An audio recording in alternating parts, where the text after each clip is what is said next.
जो सेवा के बदले नाम की चाहत रखता है वह कभी सेवा कर ही नहीं सकेगा, क्योंकि कृतज्ञता का गुण प्रत्येक मनुष्य में होता ही नहीं और प्रशंसा ना मिलने पर वह सेवा कार्य छोड़ बैठेगा।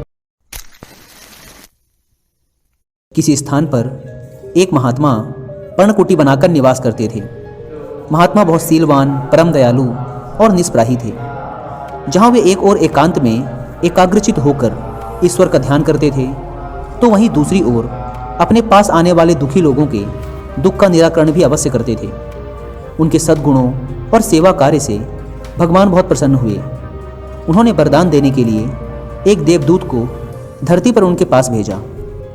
महात्मा ने देवदूत का हृदय से सत्कार किया और उनसे उनके आने का कारण पूछा।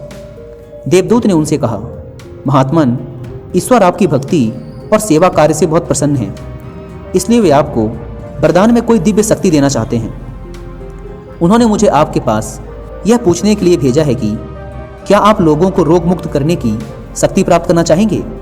महात्मा ने विनम्रता से उत्तर दिया, हे देव, भगवान मुझ पर प्रसन्न हैं, यही मेरे लिए सबसे बड़ा वरदान है।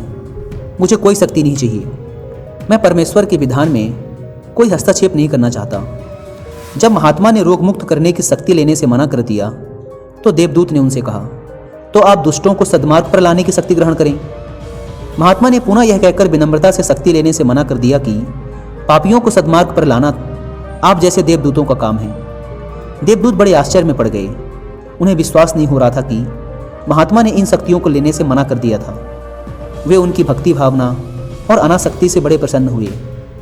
उन्होंने महात्मा से कहा, हे महात्मन, आपने तो मुझे बड़े संकट में डाल दिया है। ईश्वर की आज्ञा अनुसार मैं आपको कोई शक्ति दिए बिना वापस स्वर्ग नहीं लौट सकता।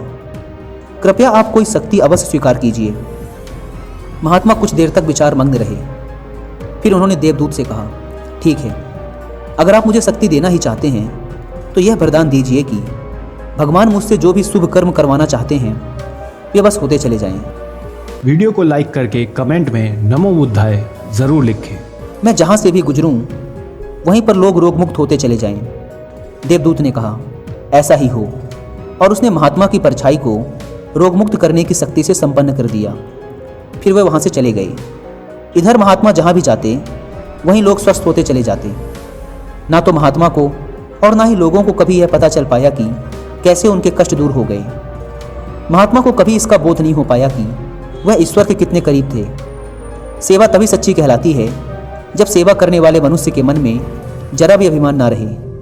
एक मशहूर कहावत है कि जब दान दिया जाए तो उसे इस तरह दिया जाए कि दूसरे हाथ को भी पता ना चले। अभिमानी रहते सेवा संभव नहीं है। जो सेवा के बदले नाम की चाहत रखता है वह कभी सेवा कर ही नहीं सकेगा, क्योंकि कृतज्ञता का गुण प्रत्येक मनुष्य में होता ही नहीं और प्रशंसा ना मिलने पर वह सेवा कार्य छोड़ बैठेगा। याद रखिए, सहानुभूति, दया और उदारता के बिना सेवा संभव नहीं है। जो मनुष्य जाति की सेवा करता है वह ईश्वर की ही सेवा करता है। एक बहुत ही महान संत वासिल ने भी कहा था, एक पेड़ की पहचान उसके फल से होती है और मनुष्य की पहचान उसके कर्मों से। एक अच्छा काम कभी गुमनाम नहीं रहता। जो सम्मान का बीज बोता है परिणाम में मित्रता की फसल काटता है, और जो दया को रोकता है बदले में प्यार पाता है। इससे और भी वीडियोस देखने के लिए सब्सक्राइब कीजिए चैनल को और दबाइए बेल आइकन को।